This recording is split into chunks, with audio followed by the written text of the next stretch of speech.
विषय असा आहे की काल महाराष्ट्राने पाहिलं दूरचित्रण आणि वाहिन्यांवर पाहिलं एक चित्र जे महाराष्ट्रात दुर्मिळ म्हणून म्हटलं जातं। राज ठाकरे आणि उद्धव ठाकरे एकत्र दिसणं, मग तो कौटुंबिक सोहळा का असेल, पण आता दोन्ही बाजूचे कार्यकर्ते म्हणायला लागलेले आहेत कौटुंबिक सोहळ्यात हे दोन भाऊ एकत्र असतात तर मग राजकीय पटलावर हे दोन भाऊ कधी एकत्र दिसतील अशी एक चर्चा या निमित्तानं सुरू आहे। ही चर्चा गेली अनेक वर्ष सुरू आहे आणि त्या चर्चेमध्ये माझ्यासारखा माणूसही सहभागी असतो।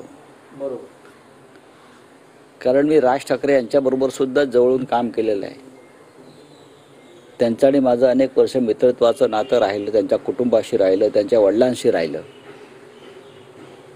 सगळ्यांशीच राहिलं। उद्धव ठाकरे माझ्या पक्षाचे नेते प्रमुख आहेत, तेही माझ्या जवळचे माझे भाऊ आणि मित्राप्रमाणेच आहेत। काल दोन भाऊ एकत्र आले याचा नक्कीच महाराष्ट्राला आनंद होतो। ठाकरे कुटुंबावर महाराष्ट्राचं जीवापाड प्रेम आहे, एक लक्षात घ्या।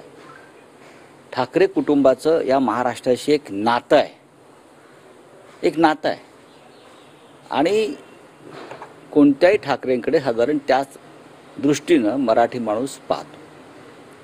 आता दोघांचे हे पक्ष वेगळे आहेत। राज ठाकरे यांनी स्वतःचा एक पक्ष स्थापन केला आहे, त्या पक्षाच्या वतीने ते भारतीय जनता पक्षाबरोबर राहून काम करतात। देवेंद्र फडणवीस, नरेंद्र मोदी, अमित शहा हे त्यांचे आयडॉल आहेत। आमच्या पक्षाचं तसं नाही आहे। आमच्या पक्षाची भूमिका आहे की नरेंद्र मोदी, अमित शहा, देवेंद्र फडणवीस हे महाराष्ट्राचे शत्रू आहेत आणि त्यांच्याबरोबर आम्हाला काम करता येणार नाही। महाराष्ट्र लुटण्यात, मुंबई लुटण्यामध्ये, मराठी माणसावर अन्याय करण्यामध्ये, शिवसेना फोडण्यामध्ये या तिघांचं फार मोठा सहभाग आहे। अशा व्यक्तींबरोबर जाणं हे महाराष्ट्राची बेईमानी ठरेल आणि दुर्दैवानं राज ठाकरे हे अशा लोकांची भलामण करतात व त्यांच्याबरोबर राहतात। एकीकडे भाजपबरोबर आम्ही राहिलो आहोत असं आमच्यावर आरोप होईल, नक्कीच राहिलो, तेव्हा राज ठाकरे आमच्याबरोबर होते।